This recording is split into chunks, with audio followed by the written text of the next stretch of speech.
আজকের তরুণ আগামী দিনের ভবিষ্যৎ। প্রজন্ম থেকে প্রজন্ম তারুণ্যের মধ্যেই সর্বদা লুকায়িত সব বাধা বিপত্তি, অপসংস্কৃতির বিরুদ্ধে গর্জে ওঠার উজ্জীবিত শক্তি। তাই বলা হয় তারুণ্যের শক্তি, তারুণ্যের মুক্তি। পৃথিবীর যত মহৎকর্ম সাধিত হয়েছে, মুক্তির উদ্যম হাওয়া যত প্রান্তর বেয়ে প্রবাহিত হয়েছে, তার প্রত্যেকটির পেছনে অসামান্য অবদান রয়েছে তরুণদের। এই তরুণদের হাত ধরেই বাংলাদেশ আরেকবার স্বৈরশাসককে ডাস্টবিনে নিক্ষেপ করেছে। এ বিজয় তারুণ্যের, এ বিজয় যুব সমাজের। আজ 12ই আগস্ট আন্তর্জাতিক যুব দিবস। এবছর বাংলাদেশের জনগণের জন্য দিবসটি বেশ স্মরণীয়। 5 আগস্ট স্বৈরশাসক শেখ হাসিনার পতনের এক সপ্তাহের মাথায় দিবসটি সামনে এসেছে।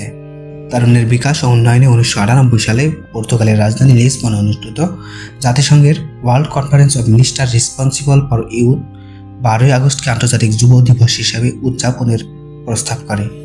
পরের বছর 1999 সালে জাতিসংঘের সাধারণ পরিষদে দিনটিকে আন্তর্জাতিক যুব দিবস হিসাবে পালনের সিদ্ধান্ত নেওয়া হয়।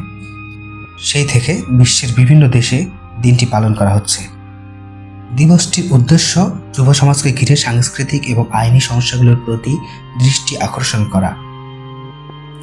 জাতিসংঘ তরুণদের গুরুত্ব উপলব্ধি করেই যুব উন্নয়নের বিষয়ে এখন অধিকতর মনোযোগী।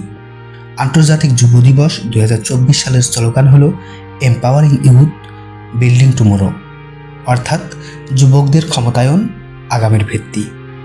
জাতিসংঘের হিসাবে পৃথিবীতে 15 থেকে 24 বছর বয়সী 120 কোটি মানুষ রয়েছে, যা পৃথিবীর মোট জনসংখ্যার 16%।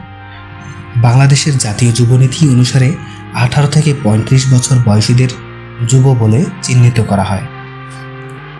এই হিসাবে মোট জনসংখ্যার 1/3 যুব জনতা, যা প্রায় 5 কোটি 30 লক্ষ।